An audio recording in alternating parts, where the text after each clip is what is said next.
действиях во время Великой Отечественной войны по разным данным принимали участие до нескольких десятков тысяч несовершеннолетних сыновья полка, пионеры, герои. Они сражались и гибли наравне со взрослыми.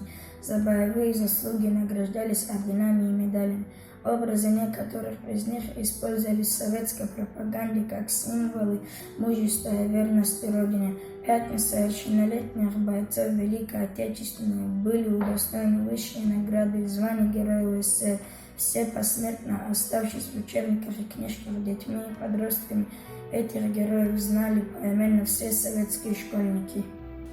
Марат Козей, 14 лет. Марат родился в 1929 году в деревне Станково Минской области в Белоруссии. Успел окончить 4 класса сельской школы.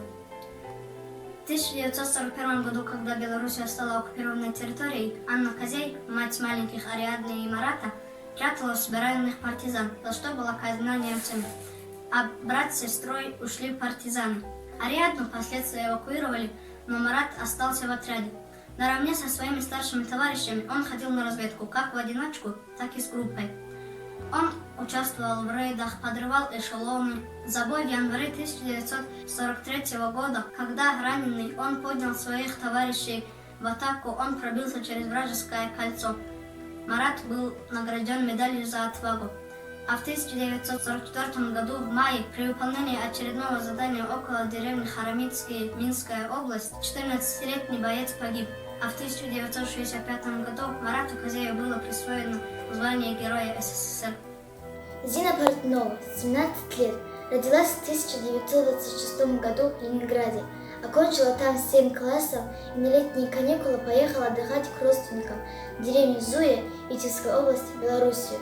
Там ее застала война. В 1942 году она вступила в Обольскую комсомольско-молодежную организацию «Юные мстители» и активно участвовала в распространении листовок среди населения и диверсиях против захватчиков. С августа 1943 года Зина – разведчица партизанского отряда имени Ворошилова.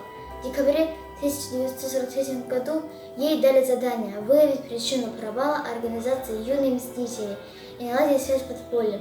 Но при возвращении в отряд Зину арестовали. На допросе Зина схватила со стола пистолет фашистского следователя и застрелила его, и еще 2 гитлеровцев. Зина, измученная пытками, отказывалась отвечать на вопросы, надеясь, что ее так быстрее убьют.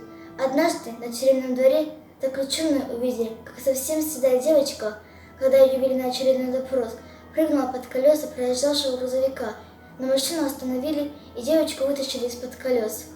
10 января 1944 года Зину расстреляли. Звание Героя Советского Союза Портновой Зинаиде было присвоено в 1958 году. Валя Котик, 14 лет, партизан-разведчик, отряде имени Карамелюка, самый юный герой СССР. Валя родился в 1930 году в селе Хмелевка Шепетовского района, Каменец-Подольской области Украины. До войны окончил 5 классов. Занятым немецкими войсками в селе мальчишка тайком собирал оружие, боеприпасы и передавал их партизанам, и вел собственную маленькую войну, как я понимал. Рисовал и расклеивал на видных листах карикатур на гитлеровцев. 1942 года он связался с Шепетовской подпольной партийной организацией и выполнял ее поручения по разведке. А осенью того же года Валя со своими сверстниками-мальчишками получили первое настоящее боевое задание – ликвидировать начальника жандармерии. Задание партизан Валя тогда выполнил. Начальник жандармерии, обер-лейтенант Франц Кенник и 7 немецких солдат погибли. Порядка 30 человек были ранены. В октябре 1943 года юный боец разведал местонахождение подземного телефонного кабеля гитлеровской ставки. Валя также участвовал в уничтожении 6 железнодорожных эшелонов склада. 29 октября 1943 года, будучи на посту, Валя заметил, что каратели устроили облаву на отряд, убив из пистолета фашистского офицера. Подросток поднял тревогу, и партизаны успели приготовиться к бою. 16 февраля 1944 года через 5 дней после своего 14-летия в бою за город Изяслав-Каменец Подольской, ныне Хмельницкой области, разведчик был смертельно ранен и на следующий день скончался. В 1958 году Валентину Котику присвоено звание Героя Советского Союза. Саша Чкалин, 16 лет, член партизанского отряда «Передовой» Тульской области. Родился в 1925 году в селе Песковацкое, ныне Суворовского района Тульской области. До начала войны окончил 8 классов. После оккупации родного села поступил в истребительно-партизанский отряд «Передовой», где успел прослужить всего чуть больше месяца.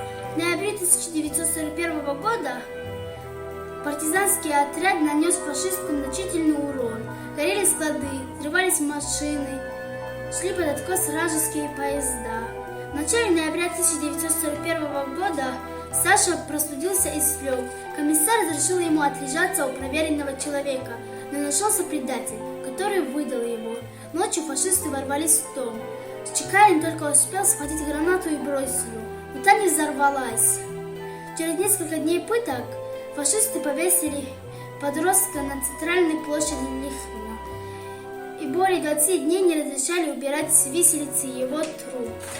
И только когда город был освобожден от захватчиков, боевые соратники похоронили его с воинскими почестями. Леня Голиков, 16 лет, разведчик 67-го отряда 4-й Ленинградской партизанской бригады. Родился в 1926 году в деревне Лукино Парфинского района Новгородской области. Когда началась война, он добыл винтовку и ушел в партизаны. Худенький, небольшого роста, он выглядел всех 14 лет. Под видом нищего Леня ходил по деревням, собирая необходимые данные о расположении фашистских войск и о количестве их боевой техники, а потом передавал эти сведения партизанам. В 1942 году он вступил в отряд, участвовал в 27 боевых операциях, истребил 78 немецких солдат и офицеров, подорвал 9 автомашин с боеприпасами. 12 августа в новом районе боевых действий Голиков разбил легковую автомашину, в которой находился генерал-майор инженерных войск Ричард Вирц. Такие данные содержатся в его наградном листке. За этот подвиг Леня был представлен к высшей правительственной награде медали «Золотая звезда» и званию Героя Советского Союза, но получить их не успел.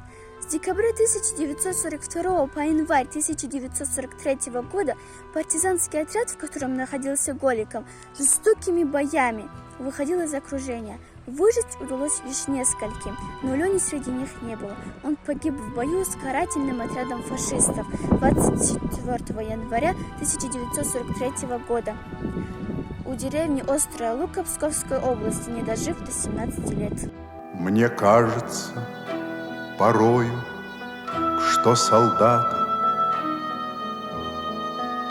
с кровавых не пришедшие полей не в землю нашу полегли когда-то, а превратились в белых журавлей. Mm-hmm.